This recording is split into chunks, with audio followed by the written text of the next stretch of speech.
Oke guys, Best Doctor here. Hari ini gue mau bahas satu berita yang cukup kontroversial juga tentang paru-paru yang menyusut gara-gara penggunaan dari vape.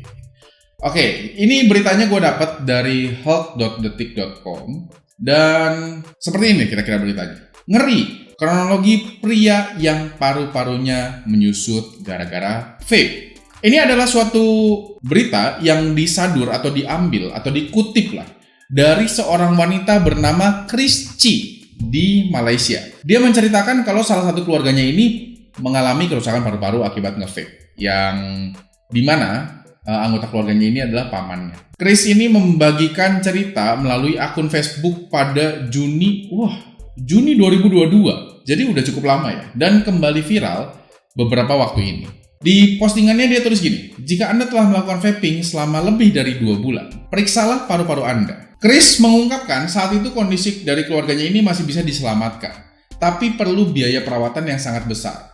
Diketahui area paru-paru keluarganya itu rusak dan harus diangkat melalui operasi.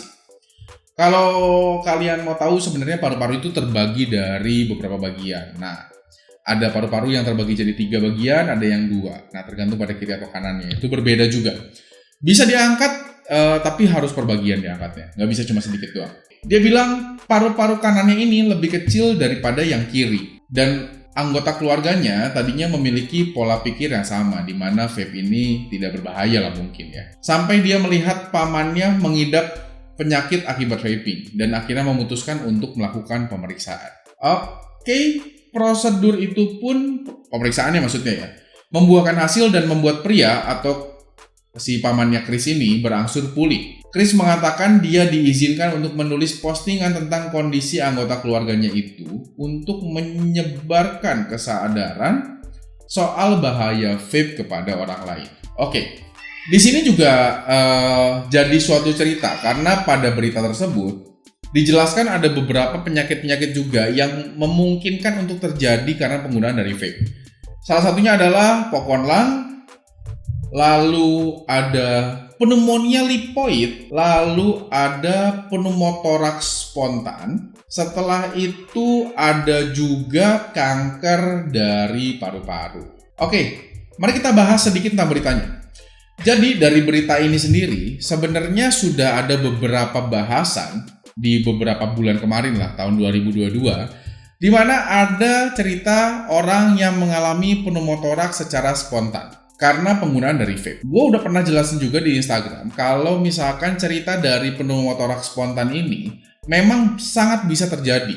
Nah, tapi pneumotoraks yang spontan itu banyak sekali juga terjadi karena penggunaan dari rokok konvensional. Selain itu, bisa juga karena cedera, yaitu dari luka tembak ataupun tusukan pisau. Karena dia akan membuat lubang secara langsung pada paru-paru, sehingga memungkinkan di mana lubang tersebut akhirnya membuat udara ini keluar. Kalau udara keluar gimana? Ya berarti tidak akan ada pertukaran di sana dan akan tersebar di bagian atau dinding paru yang membuat orang ini merasa sangat sesak dan juga ada nyeri dada. Kenapa? Bisa mungkin terjadi dengan penggunaan dari rokok konvensional. Salah satunya adalah tar. Tar ini juga kan dia akan masuk ke dalam bagian dari gelembung-gelembung pada bagian paru dan akhirnya melepaskan bagian dari gelembung tersebut. Sehingga bisa banget untuk terjadi yang namanya pecah pada gelembungnya dan menyebabkan pneumotoraks juga. Kalau misalkan kejadian seperti ini sih sebenarnya ya, kalau dia suruh kita ronsen, tahun 2019 itu galak banget yang namanya ronsen massal pada vapers, di mana kita semua para komunitas beraliansi dengan asosiasi, kita melakukan sebuah acara dan di sana terpampang jelas tentang kondisi paru-paru para vapers yang sudah diperiksa. Oke. Gambarnya ini ada saya sedang memperlihatkan ya foto ronsen. Agak sedikit mengganggu ekspresinya sebenarnya, kayak gue lagi ngomong terus dia cepret gitu kayak gitu. Gue kesannya kayak aneh banget.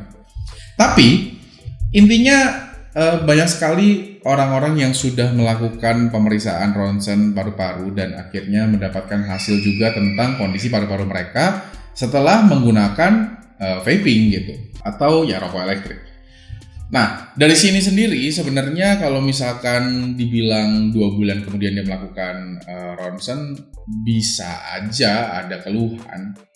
Bukan hal yang tidak mungkin untuk mendapatkan keluhan setelah menggunakan vaping. Nah, tinggal bagaimana caranya kalian menggunakan vapingnya. Dan juga, seperti yang dibilang pneumonia lipoid, itu kan berarti ada penumpukan dari substansi lemak atau minyak dari bagian paru-paru karena penggunaan dari vape. Dan ini banyak terjadi pada orang-orang yang menggunakan liquid THC atau tetrahydrocannabinol, itu adalah turunan dari ganja, di mana mereka tidak menggunakan dengan device dan juga liquid yang tepat.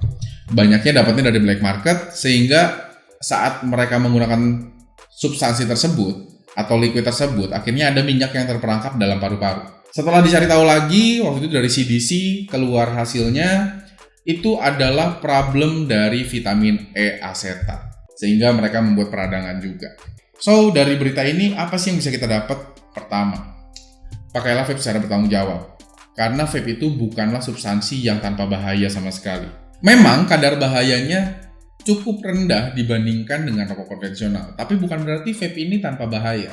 Bukan berarti adalah suatu aktivitas yang aman banget vaping. Jadi, pertama setting goals. Apakah kalian menggunakan vape ini tujuannya kemana? Kalau misalkan tujuannya adalah untuk berhenti merokok dan akhirnya goalsnya adalah berhenti vaping juga atau berhenti mengkonsumsi nikotin, itu adalah cara yang cukup tepat.